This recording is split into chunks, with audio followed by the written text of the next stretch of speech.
The future is urban.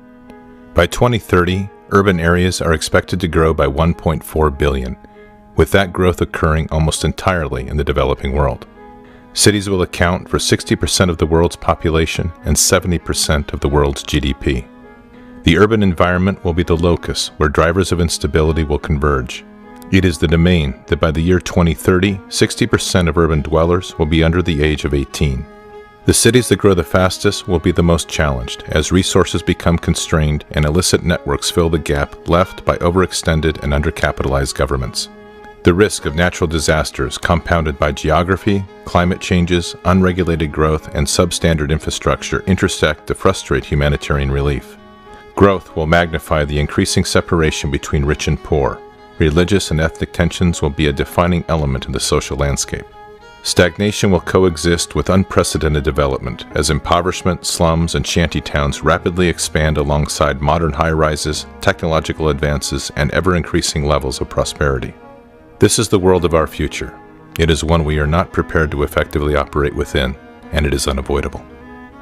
Megacities are complex systems where people and structures are compressed together in ways that defy both our understanding of city planning and military doctrine.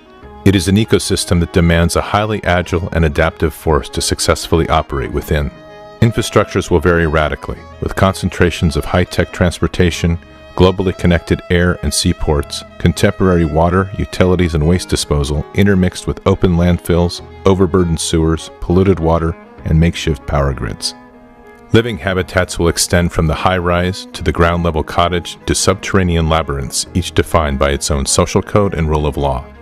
Social structures will be equally challenged if not dysfunctional, as historic ways of life clash with modern living, ethnic and racial differences are forced to live together, and criminal networks offer opportunity for the growing mass of unemployed.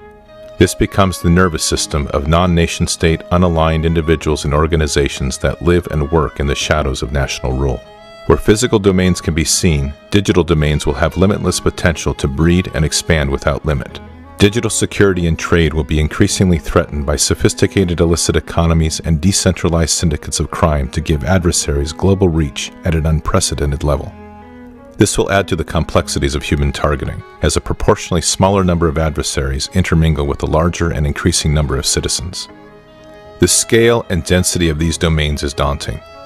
In a city of 10 million, where you hold the support of 99% of the population, the remaining 1% represents a threat of 100,000.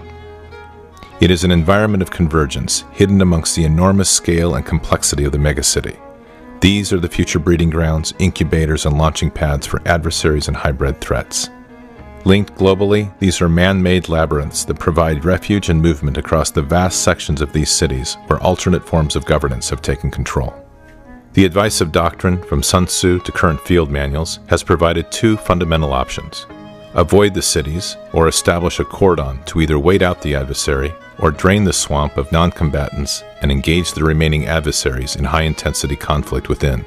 Even our counterinsurgency doctrine, honed in the cities of Iraq and the mountains of Afghanistan, is inadequate to address the sheer scale of population in the future urban reality. From the streets of Aachen to the Citadel and Way, we have defeated adversaries who attempted to use urban terrain to their advantage. Urban conflict is written deep into the Army's histories.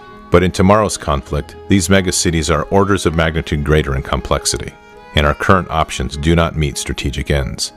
Our future operations must allow us to rapidly return the city to the people. They will be too large and complex to isolate or cordon in their entirety. Yet our soldiers will have to operate within these ecosystems with minimal disruption and flow.